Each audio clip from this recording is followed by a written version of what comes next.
ನಮಃ. ಹತ್ತೂರ ಒಡೆಯ ಪುತ್ತೂರು ಮಾಲಿಂಗೇಶ್ವರನ ಚರಣಾರವಿಂದಗಳಿಗೆ ನಮಿಸುತ್ತಾ ಇವತ್ತು ಮಹತೋಬಾರ ಶ್ರೀ ಮಾಲಿಂಗೇಶ್ವರ ದೇವಸ್ಥಾನದಲ್ಲಿ ಈ ಮುಂದೆ ನಡೆಯಲಿಕ್ಕಿರುವಂತಹ ಒಂದೆರಡು ಕಾರ್ಯಕ್ರಮಗಳ ಬಗ್ಗೆ, ವಿಶೇಷವಾಗಿ ದೇಶದ ಅತ್ಯಂತ ಆಸಕ್ತಿದಾಯಕ ಹಾಗೂ ಬಹಳ ಸಮಯದಿಂದ 500 ವರ್ಷಗಳಿಂದ ಜನ ಕಾಯ್ತಾ ಇದ್ದಂತಹ ರಾಮಲಲ್ಲನ ಪ್ರತಿಷ್ಠಾಪನೆ ಕಾರ್ಯಕ್ರಮದ ಕುರಿತಾಗಿ ಮಹತೋಬಾರ ಶ್ರೀ ಮಾಲಿಂಗೇಶ್ವರ ದೇವಸ್ಥಾನ ಪುತ್ತೂರಿನ ಸೀಮೆ ದೇವಸ್ಥಾನದಲ್ಲಿ ನಡೆಯುತ್ತಿರುವಂತಹ ಕಾರ್ಯಕ್ರಮಗಳ ಬಗ್ಗೆ ವಿವರ ನೀಡಲಿಕ್ಕೆ ತಮ್ಮೆಲ್ಲರನ್ನ ಪತ್ರಿಕಾಗೋಷ್ಠಿಗೆ ಮೊದಲಾಗಿ ಸ್ವಾಗತಿಸ್ತಾ ಇದ್ದೇನೆ.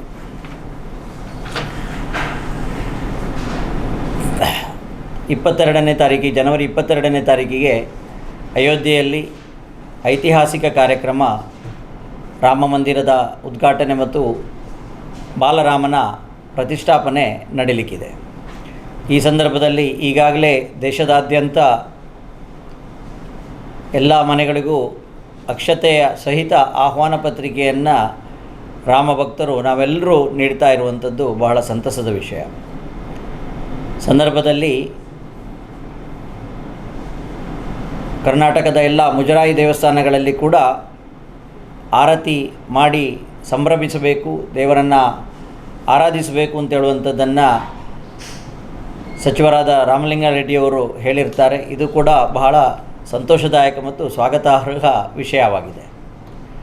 ಹಾಗಾಗಿ ಈ ಸಂದರ್ಭದಲ್ಲಿ ಮಹತೋಬಾರ ಶ್ರೀ ಮಾಲಿಂಗೇಶ್ವರ ದೇವಸ್ಥಾನದಲ್ಲಿ 2 ಕಾರ್ಯಕ್ರಮಗಳನ್ನು ಹಮ್ಮಿಕೊಳ್ಳಲಾಗಿದೆ. ಪುತ್ತೂರು ದೇವಸ್ಥಾನ ಇದು ಸೀಮಾ ದೇವಸ್ಥಾನವಾದ್ದರಿಂದ ಸೀಮೆಯ ಎಲ್ಲರೂ ಈ ಒಂದು ಕಾರ್ಯಕ್ರಮದಲ್ಲಿ ಭಾಗಿಯಾಗಬೇಕು ಅಂತೇಳುವ ಒಂದು ಉದ್ದೇಶದಿಂದ ಪುತ್ತೂರಿನ ಎಲ್ಲ ಸೀಮಾ ದೇವಸ್ಥಾನಗಳಿಗೆ ರಾಮಾಶ್ವ ಯಾತ್ರೆಯನ್ನು ಹಮ್ಮಿಕೊಳ್ಳಲಾಗಿದೆ. ಇದು ಶ್ರೀರಾಮನ ದಿಗ್ವಿಜಯದ ಒಂದು ಸಂಕೇತವಾಗಿ ಕೂಡ ಈ ಒಂದು ಕಾರ್ಯಕ್ರಮವನ್ನು ಮಾಡಲಾಗ್ತಾ ಇದೆ. ರಾಮಾಶ್ವವನ್ನು 19ನೇ ತಾರೀಕಿಗೆ ಇಲ್ಲಿಂದ ಬೀಳ್ಕೊಡಲಾಗ್ತದೆ. 19, 20, 21 3 ದಿನ ಪುತ್ತೂರು ತಾಲೂಕಿನ ವಿವಿಧ ಗ್ರಾಮ ದೇವಸ್ಥಾನಗಳಿಗೆ ಎಲ್ಲ ಗ್ರಾಮ ದೇವಸ್ಥಾನಗಳಿಗೆ ಭೇಟಿ ಕೊಟ್ಟು ಆ ಗ್ರಾಮ ದೇವಸ್ಥಾನಗಳಿಂದ ಮುಂದೆ 22ನೇ ತಾರೀಕಿಗೆ ನಡೆಯಲಿಕ್ಕಿರುವಂತಹ ರಾಮತಾರಕ ಯಜ್ಞದಲ್ಲಿ ಆಹುತಿ ಕೊಡಲಿಕ್ಕಿರುವಂತಹ ಸಮಿತಿಗಳನ್ನು ಮತ್ತು ಆಜ್ಯ ಇತರ ಸುವಸ್ತುಗಳನ್ನು ದೇವಸ್ಥಾನಗಳಿಂದ ಸಂಗ್ರಹಿಸಿಕೊಂಡು ಬರುವಂತಹ ಒಂದು ಮಹತ್ ಕಾರ್ಯ ಈ ಒಂದು ಸಂದರ್ಭದಲ್ಲಿ ನಡೆಯಲಿಕ್ಕಿದೆ.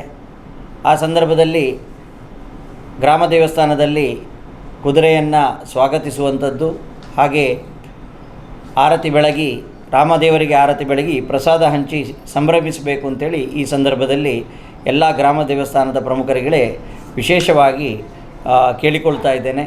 ಅದಲ್ಲದೆ ಎಲ್ಲ ಗ್ರಾಮಸ್ಥರು ಈ ಸಂದರ್ಭದಲ್ಲಿ ಭಾಗವಹಿಸಿ ಮುಂದೆ 22ನೇ ತಾರೀಕಿಗೆ ಹೇಗೂ ಪ್ರತಿ ದೇವಸ್ಥಾನಗಳಲ್ಲಿ ಪ್ರತಿ ಧಾರ್ಮಿಕ ಶ್ರದ್ಧಾ ಕೇಂದ್ರಗಳಲ್ಲಿ ಭಾರತದಾದ್ಯಂತ ರಾಮ ಮಂದಿರ ಪ್ರತಿಷ್ಠಾಪನೆಯ ಸಂದರ್ಭವನ್ನು ಆಚರಣೆ ನಾವೆಲ್ಲರೂ ನಡೆಸ್ತಾ ಇದ್ದೇವೆ. ಆ ಸಂದರ್ಭದಲ್ಲಿ ಆಯಾ ದೇವಸ್ಥಾನಗಳಲ್ಲಿ ನಾವು ಸಂಭ್ರಮಿಸಲಿದ್ದೇವೆ. ಮಹತೋಬಾರ ಮಾಲಿಂಗೇಶ್ವರ ದೇವಸ್ಥಾನದಲ್ಲಿ 22ನೇ ತಾರೀಕಿಗೆ ವಿಶೇಷವಾಗಿ ರಾಮತಾರಕ ಯಜ್ಞವನ್ನು ಹಮ್ಮಿಕೊಳ್ಳಲಾಗಿದೆ. ರಾಮತಾರಕ ಯಜ್ಞದಲ್ಲಿ ಎಲ್ಲರಿಗೂ ಭಾಗವಹಿಸಲಿಕ್ಕೆ ಅವಕಾಶ ಇದೆ. ಆ ಸಂದರ್ಭ ವೈಯಕ್ತಿಕ ಸಂಕಲ್ಪವನ್ನು ಮಾಡಿ ಈ ಪ್ರತಿಷ್ಠಾಪನೆ ಏನಿದೆ ಅದು ವಿಶೇಷವಾಗಿ ನಡಿಬೇಕು, ಅತ್ಯಂತ ವಿಜೃಂಭಣೆಯಿಂದ ನಡಿಬೇಕು ಅಂತ ಹೇಳುವಂಥ ಒಂದು ಸಂಕಲ್ಪವನ್ನು ಪ್ರತಿಯೊಬ್ಬರೂ ಬಂದು ಸಂಕಲ್ಪವನ್ನು ಮಾಡಬೇಕು. ಹಾಗೆ ವೈಯಕ್ತಿಕ ಸಂಕಲ್ಪಕ್ಕೂ ಕೂಡ ಅವಕಾಶ ಇದೆ. ಇದು ದೇವಸ್ಥಾನದಿಂದಲೇ ನಡೆಯುವ ಕಾರ್ಯಕ್ರಮ. ಇದಕ್ಕೆ ಯಾವುದೇ ಸಂಕಲ್ಪಕ್ಕೆ ಯಾವುದೇ ಶುಲ್ಕಗಳನ್ನು ದೇವಸ್ಥಾನದಿಂದ ವಿಧಿಸಲಾಗುವುದಿಲ್ಲ. ಹಾಗಾಗಿ ಎಲ್ಲರೂ ಈ ಸಂದರ್ಭದಲ್ಲಿ ಭಾಗವಹಿಸಬೇಕು ಅಂತ ಹೇಳುವಂಥದ್ದನ್ನು ವಿಶೇಷವಾಗಿ ಈ ವ್ಯವಸ್ಥಾಪನಾ ಸಮಿತಿಯ ವತಿಯಿಂದ ದೇವಸ್ಥಾನದ ವತಿಯಿಂದ ವಿಶೇಷವಾಗಿ ಕೇಳಿಕೊಳ್ತಾ ಇದ್ದೇನೆ. ಅನ್ನಛತ್ರ ಲೋಕಾರ್ಪಣೆ ಕಾರ್ಯಕ್ರಮ ನಮ್ಮ ಒಂದು ಸಂಕಲ್ಪದಂತೆ 1 ವರ್ಷ ಹಿಂದೆ ಈ ಒಂದು ಶಂಕುಸ್ಥಾಪನೆ ಇದಕ್ಕೆ ಕಾರ್ಯಕ್ರಮ ನಡೆದಿತ್ತು. ಆನಂತರ ಈ ಕೆಲಸಗಳು ಮುಂದುವರೆದು ಈಗ ಉದ್ಘಾಟನೆಗೆ ಸಜ್ಜಾಗಿದೆ. ಬಹಳಷ್ಟು ಜನ ದೇಣಿಗೆಗಳನ್ನು ಕೂಡ ಈ ಸಂದರ್ಭದಲ್ಲಿ ಇದಕ್ಕೆ ನೀಡಿದ್ದನ್ನು ಸ್ಮರಿಸಿಕೊಳ್ಳುತ್ತಾ ಅವರೆಲ್ಲರಿಗೂ ವಂದನೆಗಳನ್ನು, ದೇವಳದ ವತಿಯಿಂದ ಅಭಿನಂದನೆಗಳನ್ನು ಹಾಗೂ ಸಲ್ಲಿಸುತ್ತಾ 30ನೇ ತಾರೀಕು ಸಂಜೆ ವಾಸ್ತು ರಾಕ್ಷೋಗ್ನ ಹೋಮಗಳು ನಡೀಲಿಕ್ಕಿದೆ. 31ಕ್ಕೆ ಬೆಳಿಗ್ಗೆ 9:40 ನಂತರ ಈ ಒಂದು ಅನ್ನ ಛತ್ರದ ಪ್ರವೇಶ ಕಾರ್ಯಕ್ರಮ ನಡೆಯಲಿಕ್ಕಿದ್ದು, ಸುವಸ್ತುಗಳೊಂದಿಗೆ ನಾವೆಲ್ಲರೂ ಭಕ್ತಾಭಿಮಾನಿಗಳು ಪ್ರವೇಶವನ್ನು ನಡೆಸಬೇಕು. ಆ ಲೆಕ್ಕದಲ್ಲಿ ಎಲ್ಲರೂ ಬಂದು ಭಾಗವಹಿಸಬೇಕು. ಆ ಸಂದರ್ಭದಲ್ಲಿ ಅನ್ನಪೂರ್ಣೇಶ್ವರಿ ಯಜ್ಞ ನಡೀಲಿಕ್ಕಿದೆ, ಹಾಗೆ ಅನ್ನದಾಸೋಹ ನಡೀಲಿಕ್ಕಿದೆ. ಅನ್ನದಾಸೋಹಕ್ಕೆ ಸೀಮೆಯ ಎಲ್ಲ ಮನೆಗಳಿಂದ ಮಾತಾ ಭಗಿನಿಯರು ಬಂದು ಬೊಗಸೆ ಅನ್ನವನ್ನು ಅನ್ನಪೂರ್ಣೇಶ್ವರಿಗೆ ಸಮರ್ಪಿಸುವಂತಹ ಒಂದು ವ್ಯವಸ್ಥೆಯನ್ನು ಕೂಡ ಇಲ್ಲಿ ಮಾಡಲಾಗ್ತದೆ. ಇಲ್ಲಿ ಬಂದು ಬೊಗಸೆ ಅಕ್ಕಿಯನ್ನು ಪಡೆದು ಆ ಅಕ್ಕಿಯನ್ನು ಅನ್ನಪೂರ್ಣೇಶ್ವರಿಗೆ ಸಮರ್ಪಿಸುವಂಥ ಒಂದು ವ್ಯವಸ್ಥೆ ಇರ್ತದೆ. ಅಕ್ಕಿ ಸಮರ್ಪಣೆ, ಬೊಗಸೆ ಅಕ್ಕಿ ಸಮರ್ಪಣೆಯ ಒಂದು ವ್ಯವಸ್ಥೆ ಇರ್ತದೆ. ಸೊ ಆ ವ್ಯವಸ್ಥೆಯಲ್ಲಿ ಕೂಡ ಎಲ್ಲರೂ ಭಾಗವಹಿಸಬೇಕು ಅಂತೇಳುವಂಥದ್ದನ್ನು ಈ ಸಂದರ್ಭದಲ್ಲಿ ಕೇಳಿಕೊಳ್ತಾ ಇದ್ದೇವೆ.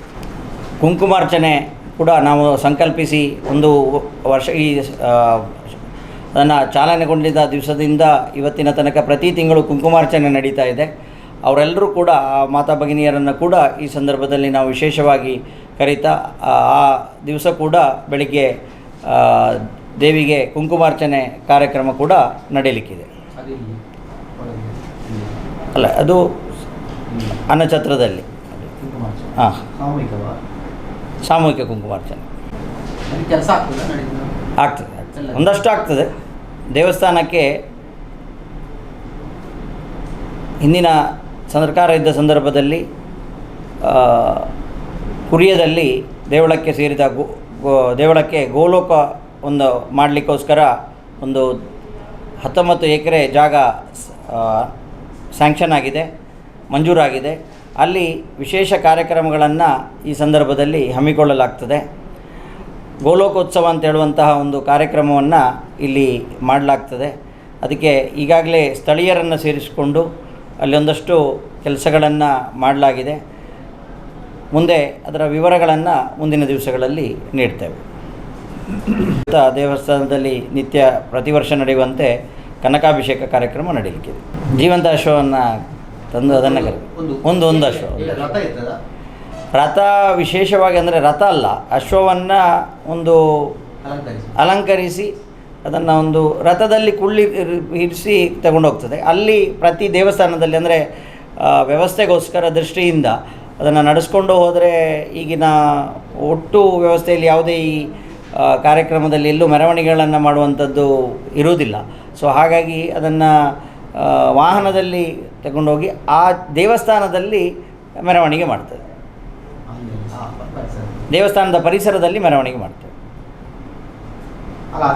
ರಾಮನ ಏನಾದರೂ ಸಂಕೇತ ಇರ್ತದೆ? ಕುದುರೆ ಅಲ್ಲದೆ ಒಂದು ಅದೇ ರಾಮನಿಗೆ ಆರತಿ ಮಾಡಲಿಕ್ಕೆ ಒಂದು ರಾಮನ ಭಾವಚಿತ್ರ ಇರ್ತದೆ. ಕುದುರೆಗೆ ಪೂಜೆ ಅಲ್ಲ, ಆ ಕುದುರೆಗೆ ಒಂದು ಆರತಿ ಬೆಳಗಿ ಆಮೇಲೆ ಭಾವಚಿತ್ರಕ್ಕೆ ಮಂಗಳಾರತಿ ಮಾಡೋದು. ಪ್ರಸಾದ ವಿತರಣೆ, ರಾಮನ ಪೂಜೆಯ ಪ್ರಸಾದ ವಿತರಣೆ. ಹೌದು. ಟೋಟಲ್ ಎಷ್ಟು ದೇವಸ್ಥಾನ? 22 ಗ್ರಾಮ ನಮ್ಮ ಸೀಮೆಗೆ ಬರ್ತದೆ. 22 ಗ್ರಾಮ, ಒಟ್ಟು 29 ಗ್ರಾಮ ಕೂಡ ಆಗ್ತದೆ ನಮಗೆ. ಆ್ಯಕ್ಚುಲಿ ಪುತ್ತೂರು ತಾಲೂಕು, ಈಗ ನಾವು ಸೀಮೆಯನ್ನು ಪುತ್ತೂರು ತಾಲೂಕು ಅಂತೇಳಿ ತಗೊಳ್ಬೇಕಾಗ್ತದೆ, ಕಡಬ ಬಿಟ್ಟು. ಹೌದು, 29 ಬರ್ತದೆ. ಮೊದಲಿಗೆ 22 ಗ್ರಾಮ ಅಂತ ಇದ್ದದ್ದು, ಈಗ 29 ಗ್ರಾಮ ಬರ್ತದೆ. ಹಾಂ, ಕಾವು ಬರ್ತದೆ. ಕಾವು ಈಶ್ವರಮಂಗಲ ಬರುವುದಿಲ್ಲ. ಹೌದು, ಈಶ್ವರಮಂಗಲ ಬರುವುದಿಲ್ಲ. ಮಾತ್ರ ಒಳತಡ್ಕದಲ್ಲಿ ಮಾತ್ರ ಗ್ರಾಮ ದೇವಸ್ಥಾನ ಅಂತ ಇಲ್ಲ. ಹಾಗಾಗಿ ಮೋಸ್ಟ್ಲಿ ಅದು ರಾಮ ಮಂದಿರದಲ್ಲಿ ನಾವು ಮಾತಾಡ್ತೇವೆ. ರಾಮ ಭಜನಾ ಮಂದಿರದಲ್ಲಿ ಮಾತಾಡ್ತೇವೆ. 29 ಇದೆ, 28 ಇದೆ. ಅದು ಪಟ್ಟಿ ಬೇಕಿದ್ರೆ ನಾನು ಮತ್ತೆ ಕೊಡ್ತೇನೆ. ಅಲ್ಲ, ಗ್ರಾಮಕ್ಕೆ ಒಂದು ದೇವಸ್ಥಾನವನ್ನು ಗುರುತಿಸಿ ಅಲ್ಲಿಗೆ ಹೋಗುವಂಥದ್ದು ನಾವು. ಅದು ಗ್ರಾಮದ ಜನರು ಅಲ್ಲಿ ಆಯಾ ಗ್ರಾಮದ ಜನರು ನಮ್ಮ ಗ್ರಾಮ ದೇವಸ್ಥಾನ ಅಂತ ಯಾವುದನ್ನು, ಆಯಾ ಗ್ರಾಮದ ದೇವಸ್ಥಾನ ಅಂತ ಯಾವುದು ನಂಬಿಕೆ ಇಟ್ಕೊಂಡಿದ್ದಾರೆ ಆ ದೇವಸ್ಥಾನಕ್ಕೆ, ಅದು ಮುಜರಾಯಿ ಆಗಿರ್ಬೋದು, ಮುಜರಾಯಿ ಇಲ್ಲದಿರ್ಬೋದು. ದೇವಸ್ಥಾನದ ಎದುರುಗಡೆ ಗದ್ದೆಯಲ್ಲಿ ಅಯ್ಯಪ್ಪ ಗುಡಿಯ ಬಳಿ. ಈಗ ಅಲ್ಲಿ ಆ ಅಯ್ಯಪ್ಪೋತ್ಸವಕ್ಕೆ ಹಾಕಿದ ಮಂಟಪ ಇದೆ ಅಲ್ಲ, ಅಲ್ಲೇ LED ಪ್ರದರ್ಶನ ವ್ಯವಸ್ಥೆ ಇರ್ತದೆ. ಪ್ರತಿಷ್ಠಾಪನೆಯನ್ನು ಜನರಿಗೆ ನೋಡಲಿಕ್ಕೆ LED ವ್ಯವಸ್ಥೆ ಮಾಡಲಾಗ್ತದೆ. ಇಲ್ಲಿಂದ ಬಿಟ್ಕೊಡೋದು ಸಮಯ ನಿಗದಿ ಆಗಲಿಲ್ಲ, ಇನ್ಫಾರ್ಮ್ ಮಾಡ್ತೇವೆ. ಶುಕ್ರವಾರ ಅದು ಬೆಳಿಗ್ಗೆ ಪೂಜೆ ಆದ ನಂತರ ಅಷ್ಟೊತ್ತಿಗೆ ಯಾರು ಹೋಗ್ತಾರೆ ಬೇರೆ ದೇವಸ್ಥಾನದಲ್ಲಿ? ವಾಹನದಲ್ಲಿರ್ತೇವೆ ನಾವು. ಕಾರ್ಯಕ್ರಮ ಆಗಿರುವ ಹಾಂ ಒಂದು ಧಾರ್ಮಿಕ ಕಾರ್ಯಕ್ರಮ ಆಗಿರುವ ಕಾರಣ ಹಾಂ ಈ ಅಶ್ವ ಹೊರಡೋದಕ್ಕೆ ಅದಕ್ಕೆ ಬೀಳ್ಕೊಡೋದಕ್ಕೆ ತರಲಿಕ್ಕೆಲ್ಲ ಈ ಧಾರ್ಮಿಕ ಚೌಕಟ್ಟಲ್ಲಿ ಇಲ್ಲ ಅನುಮತಿ ಇದೆಯಾ? ಅದೊಂದು ಒಂದು ಸೆಲೆಬ್ರೇಷನ್ ಸೆಲೆಬ್ರೇಷನ್ ಸಾಂಕೇತಿಕವಾಗಿ ರಾಮನ ದಿಗ್ವಿಜಯದ ಸಂಕೇತವಾಗಿ ಅಂತ. ಹೌದು, ರಾಮನ ದಿಗ್ವಿಜಯದ ಸಂಕೇತವಾಗಿ, ಅದಕ್ಕೂ ಧಾರ್ಮಿಕತೆಗೂ ಏನೂ ಸಂಬಂಧ ಇಲ್ಲ. ನಮ್ಮ ದೇವಸ್ಥಾನದಿಂದ ಮತ್ತು ಬೇರೆ ಬೇರೆ ದೇಣಿಗೆಗಳನ್ನು ಸಂಗ್ರಹಿಸಲಾಗಿದೆ. ಒಟ್ಟು ಈಗ ತನಕ ನಮಗೆ ಎಷ್ಟೊಂದು ಒಂದು ಕಾಲದ ಅಂದಾಜು ಆಗ್ತದಾ ನಡೆದೀಗ ಆಗುವಾಗ 25 + 25 25 35 ಎದುರಿದಾಗ್ತದೆ. 35 ಪ್ಲಸ್ ಅಂದರೆ ಎಷ್ಟಾಯಿತು? ಒಂದು 10 ಅದೇ 74 ಲಕ್ಷದ್ದು ಅದೇ ಆಯ್ತಲ್ಲ, 35 ಲಕ್ಷ ಎದುರಿದ್ದು. ಸೊ 10 ಆಯಿತು. 10 ಪ್ಲಸ್ ಹಿಂದೆದೊಂದು 25, 35 ಸಣ್ಣ 1.5 ಕೋಟಿ ಅಂದಾಜಿದ್ದು ಅಂತ ಹೇಳ್ಬೋದು. 1.5 ಕೋಟಿಯಷ್ಟು ಈಗ, ಅಂದರೆ ಇನ್ನು ಮುಂದೆ ಸಹ ಇದೆ. ಅದು ಆ್ಯಕ್ಚುಲಿ ಮಾಳಿಗೆ ಎಲ್ಲ ಆಗಬೇಕಲ್ಲ. ಸೊ ಈಗಿನ ಹಂತದಲ್ಲಿ ಈ ತನಕ ಸುಮಾರು 1.5 ಕೋಟಿಯಷ್ಟು ದಾನಿಗಳಿಂದಲೂ ಸಂಗ್ರಹಿಸಿ 75 ಲಕ್ಷ ದೇವಸ್ಥಾನ. ಇಲಾಖೆ ಅಲ್ಲ, ದೇವಸ್ಥಾನ. ಇನ್ನೀಗ ಏನೋ ದೇವಸ್ಥಾನದ ಹುಂಡಿ ಹಣವನ್ನು ಸಂಪೂರ್ಣವಾಗಿ ಅಲ್ಲಿ ಮಾಡಬೇಕಂತ ಆದೇಶ ಆಗಿತ್ತು. ಅದು ಮೊದಲು ಇದ್ದದ್ದು, ಅದನ್ನು ಅವರು ಕ್ಲಿಯರ್ ಮಾಡಿದ್ದು. ಒಳ್ಳೆ ವಿಷಯ ಅವರು ಹೇಳಿದ್ದು. ಯಾಕೆಂತ ಹೇಳಿದರೆ ಜನರಿಗೆ ಗೊಂದಲ ಇದೆ, ಹುಂಡಿಗೆ ಹಾಕಿದರೆ ಅದು ಇಲ್ಲಿಗೆ ಹೋಗ್ತದೆ ಅಂತ ಹೇಳುವ ಗೊಂದಲವನ್ನು ನಿವಾರಣೆ ಮಾಡಲಿಕ್ಕೆ ಅವರು ಸ್ಟೇಟ್ಮೆಂಟ್ ಕೊಟ್ಟದ್ದು ಒಳ್ಳೆಯ ವಿಷಯ, ಸ್ವಾಗತದ ವಿಷಯ ಅದು. ಆದರೆ ಮೊದಲು ಆಗ್ತಾ ಇದ್ದದ್ದು ಹಾಗೆ. ಅದು ನಾನು ವಿವಿಧ ಸಂದರ್ಭಗಳಲ್ಲಿ ಬೇರೆ ಬೇರೆ ಫೇಸ್ಬುಕ್ಗಳಲ್ಲಿ, ಸೋಷಿಯಲ್ ಮೀಡಿಯಾದಲ್ಲಿ ಬರುವಾಗ, ಸಾಮಾಜಿಕ ಮಾಧ್ಯಮಗಳಲ್ಲಿ ಬರುವಾಗ ನಾನು ಅದನ್ನು ಕ್ಲಾರಿಫಿಕೇಷನ್ ಅಲ್ಲೇ ಕೊಡ್ತೇನೆ ಯಾವಾಗಲೂ ಸಹ. ಏನು ಅಂತ ಹೇಳಿದರೆ, ದೇವಸ್ಥಾನದ ಹಣ ಎಲ್ಲಿಗೂ ಹೋಗುವುದಿಲ್ಲ. ಅದು ಉಳಿದ್ರೆ ಹಣ ನಮ್ಮದೇ ಖಾತೆಯಲ್ಲಿ ಇರ್ತದೆ. ಖರ್ಚು ಮಾಡಲಿಕ್ಕೆ ಪರ್ಮಿಷನ್ ತಗೊಳ್ಳಿದ್ರೆ ನಮಗೆ ದೊಡ್ಡ ಕೆಲಸ ಅಷ್ಟೆ. ಹೌದು, ಅದಕ್ಕೆ 5 ಲಕ್ಷ ಈಗ ದೇವಸ್ಥಾನಕ್ಕೆ ಈಗ ಪರ್ಮಿಷನ್ ಇರುವಂಥದ್ದು, ದೇವಸ್ಥಾನದಲ್ಲೇ ನಾವು ಮಂಜೂರು ಮಾಡಿಕೊಳ್ಳುವಂಥದ್ದು, ನಮಗೆ ಪರ್ಮಿಷನ್ ಇರುವಂಥದ್ದು 5 ಲಕ್ಷ. ಮುಂದಿನ ಈಗ 5 ಲಕ್ಷದಲ್ಲಿ ಏನೂ ಕೆಲಸ ಆಗೋದಿಲ್ಲ. ಹಾಗಾಗಿ ಒಂದು ಎ ಗ್ರೇಡ್ ದೇವಸ್ಥಾನಗಳಿಗೆ ಅದನ್ನು 25 ಲಕ್ಷಕ್ಕೆ ಏರಿಸಬೇಕು ಅಂತ ಹೇಳುವಂಥದ್ದನ್ನು ಮಾನ್ಯ ಮುಜರಾಯಿ ಸಚಿವರಿಗೆ, ಧಾರ್ಮಿಕ ದತ್ತಿ ಸಚಿವರಿಗೆ, ಇಲ್ಲಿಯ ರಾಜ್ಯ ಪರಿಷತ್ತಿನ ಧಾರ್ಮಿಕ ಪರಿಷತ್ತಿನ ಸದಸ್ಯರಾದ ಮಲ್ಲಿಕಾ ಪ್ರಶಾಂತ್ ಪಕ್ಕಳ ಅವರ ಮೂಲಕ ನಾವು ಸಲ್ಲಿಸಿದ್ದೇವೆ. 25 ಲಕ್ಷ ಖರ್ಚಿನ ಏರಿಸಬೇಕು ಅಂತ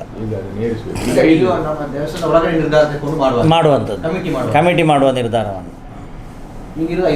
ಈಗ 5 ಲಕ್ಷ. ಕುಂಕುಮಾರ್ಚನೆ ಎಷ್ಟು ಸಲ ಆಯಿತು? ಒಂದು ನಿಮಿಷ.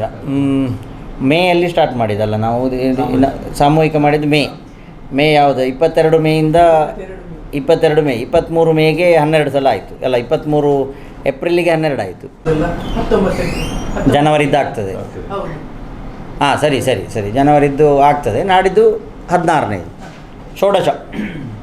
ಇನ್ನೊಂದಷ್ಟನ್ನು ನಾವು ಸದ್ಯದಲ್ಲೇ ಅದರ ಪಟ್ಟಿ ಮಾಡಿ, ಭೌತಿಕಕ್ಕೆ ಸಂಬಂಧಪಟ್ಟ ಭೌತಿಕದ್ದು ಒಂದೆರಡು ಇದೆ, ಮತ್ತು ಒಳಗಿನ ಆಚರಣೆಗಳದ್ದು ಇದೆ. ಅದನ್ನು ಪಟ್ಟಿ ಮಾಡಿ ಈಗ ಸದ್ಯದಲ್ಲೇ ನಾವು ಅದನ್ನು ಅಷ್ಟಮಂಗಲದ ಏನು ಪುಸ್ತಕ ಇದೆ ಅದನ್ನು ಈಗ ಬಿಡುಗಡೆ ಮಾಡ್ತೇವೆ. ಸಾಧ್ಯ ಇದ್ದರೆ ನಾಡ್ದು 31ಕ್ಕೆ. ಹೌದು, ಅದು ನಾವು ಬಿಡುಗಡೆ ಮಾಡ್ತೇವೆ. ಹೌದು, ಅದು ಮಾಡಿ ಮತ್ತೆ ಏನು ಆಗಬೇಕು, ಏನಾಗಿದೆ ಅಂತ ಹೇಳುವಂಥದ್ದನ್ನು ಕೂಡ ಅದನ್ನು ನಾವು ಅದರಲ್ಲಿ ಹೇಳ್ತೇವೆ.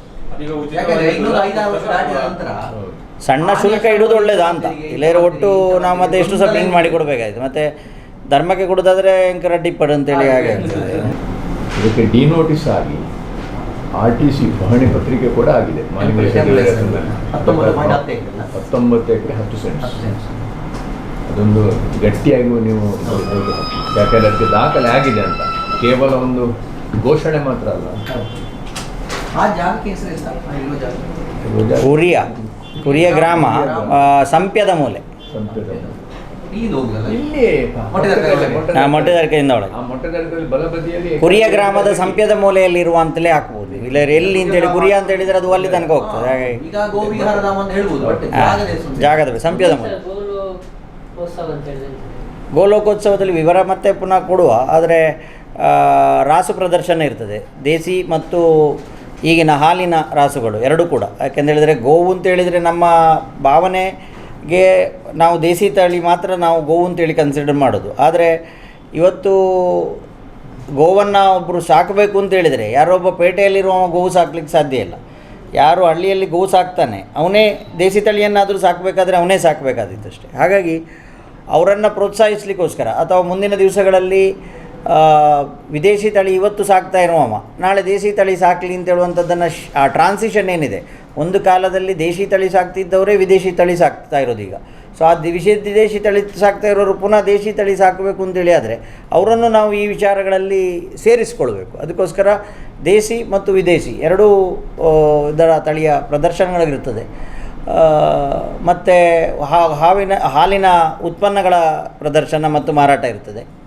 ಮತ್ತು ಗೋವಿನ ವಿವಿಧ ಸಾಂಸ್ಕೃತಿಕ ಗೋವಿನ ಬಗ್ಗೆ ವಿವಿಧ ಸಾಂಸ್ಕೃತಿಕ ಕಾರ್ಯಕ್ರಮಗಳಿರ್ತದೆ. ನಮ್ಮ ಧಾರ್ಮಿಕ ಶಿಕ್ಷಣ ವಿದ್ಯಾರ್ಥಿಗಳು ಎಲ್ಲ ವಿದ್ಯಾರ್ಥಿಗಳನ್ನು ಪುನಃ ನಾವು ಆ ಸಂದರ್ಭದಲ್ಲಿ ಇಲ್ಲಿ ಕರ್ಕೊಳ್ತಾ ಇದ್ದ ಆ ಸಂದರ್ಭದಲ್ಲಿ ಸೇರಿಸ್ಕೊಳ್ಳುವಂತಹ ವ್ಯವಸ್ಥೆಯನ್ನು ಮಾಡಲಾಗ್ತದೆ. ಅಲ್ಲಿ ಒಂದು ಅವರಿಂದ ಕುಣಿತ ಭಜನೆ ಮತ್ತು ಧಾರ್ಮಿಕ ಪ್ರಸ್ತುತಿ ವಿಚಾರಗಳು ಮಕ್ಕಳಿಂದ ನಡೀತದೆ. ಅಲ್ಲಿ ಕಟ್ಟಡ ಇದೆಯಾ? ಇಲ್ಲ ಭಜನೆ ಮಾಡಲಿಕ್ಕೆ ಅಲ್ಲಿ ಕುಳಿತು ಭಜನೆ ಮಾಡಲಿಕ್ಕೆ ಒಂದು ತಾತ್ಕಾಲಿಕ ಒಂದು ವ್ಯವಸ್ಥೆಯನ್ನು ಕೂಡ ಅಲ್ಲಿ ಆ ಸಂದರ್ಭದಲ್ಲಿ ಮಾಡಲಾಗ್ತದೆ. ಅದು 3ನೇ ತಾರೀಕಿಗೆ ಪ್ರಾರಂಭ ಆಗಿ 4ನೇ ತಾರೀಕು ಸಂಜೆ ತನಕ ಇರ್ತದೆ. ಸುಮಾರು ಆ ದಿನ ಪುತ್ತೂರಿನ ಸುತ್ತಮುತ್ತಲಿನ ಕೆಲವು ಈ ಭಾಗದವರು ಇಲ್ಲಿಗೆ ಬರ್ತಾರೆ. ಆ್ಯಕ್ಚುಲಿ ನಮ್ಮ ವ್ಯವಸ್ಥೆಯ ದೃಷ್ಟಿಯಿಂದ ಒಂದೊಂದು ಗ್ರಾಮ ಅಂತೇಳಿ ಪುತ್ತೂರಿಗೆ ಇಲ್ಲದಿದ್ದರಿಂದ ಪುತ್ತೂರು ಕಸ್ಬದ ಜನರು ಮಾಲಿಂಗೇಶ್ವರ ದೇವಸ್ಥಾನಕ್ಕೆ ಬರ್ತಾರೆ.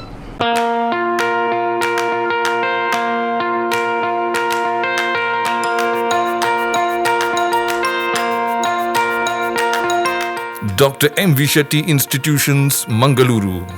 Empowering dreams and achieving greatness since 1985. Dr. M.V. Shetty College prides itself in its history of 38 years. It undertook path-breaking initiatives in Indian higher education with the introduction of innovative and modern curricula, insistence on academic discipline, imparting of holistic education, and adoption of global higher education practices with the support of creative and dedicated staff. First private college in Karnataka offering diverse healthcare programs offers you multiple of courses.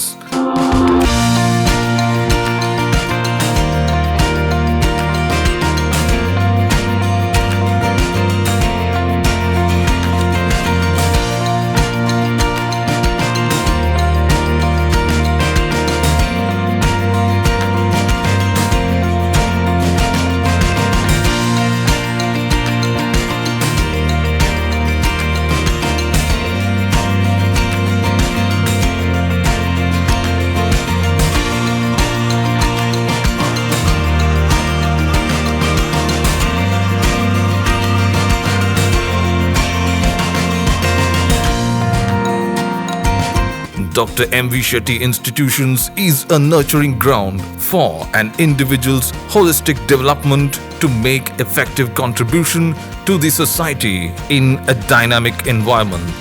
Dr. M.V. Shetty Institutions, Kavu Road, Vidyanagar, Mangaluru, Karnataka, 575013. Contact 0824 248 1048, 0824 248 1096. Website www.mvshettycolleges.edu.in. ಸುದ್ದಿ channel ಕ್ಷಣ ಕ್ಷಣದ ಸುದ್ದಿಗಾಗಿ